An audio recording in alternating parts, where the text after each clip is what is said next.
നമസ്കാരം. കൊച്ചി കേരളത്തിലെ ഏറ്റവും വേഗത്തിൽ വളരുന്ന നഗരങ്ങളിൽ ഒന്നാണല്ലോ. ഇവിടെ സ്മാർട്ട് സിറ്റി, ഇൻഫോ പാർക്ക്, അതുപോലെ മെട്രോ, മെറൈൻ ഡ്രൈവ്, ലുലു, ഇങ്ങനെ ആളുകൾ കൂടുതലും ബിസിനസ് അല്ലെങ്കിൽ അവരുടെ ജോലി, ലൈഫ് സ്റ്റൈൽ ഇതൊക്കെ നോക്കി ആളുകൾ കൂടുതലും ഇവിടെ വാടകയ്ക്ക് വീടുകൾ എടുക്കുന്നതാണ്.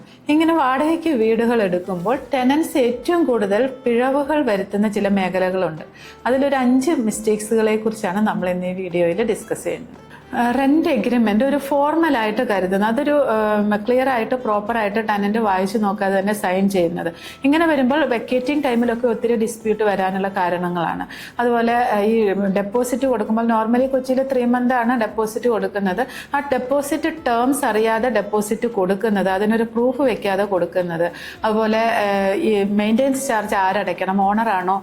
നോർമലി കൊച്ചിയിൽ 6 to 15,000 വരെയാണ് ഡെപ്പോസിറ്റ് മെയിൻ്റെനൻസ് ചാർജ് ആയിട്ട് വരുന്നത്. ഇത് ആരടയ്ക്കണം എന്നുള്ള ഒരു ക്ലിയർ ഇല്ലാതെ, ഒരു ക്ലാരിറ്റി ഇല്ലാതെ പോകുന്നത്. അതുപോലെ ഇൻസ്പെക്ട് ചെയ്യാതെ തന്നെ ഷിഫ്റ്റ് ചെയ്യുന്നത്, വെക്കേറ്റ് ചെയ്യുന്നത്, അതൊക്കെ ലാസ്റ്റ് ഇൻസ്പെക്ട് ചെയ്യുന്ന അവസരത്തിൽ എന്തെങ്കിലും റിപ്പയർ ഒക്കെ വരുന്നുണ്ടെങ്കിൽ അത് ടെനന്റിന്റെ ഒരു ഡാമേജ്, ടെനൻസി ഡാമേജ് ആയിട്ട് കരുതാനുള്ള സാധ്യതകൾ ഏറെയാണ്.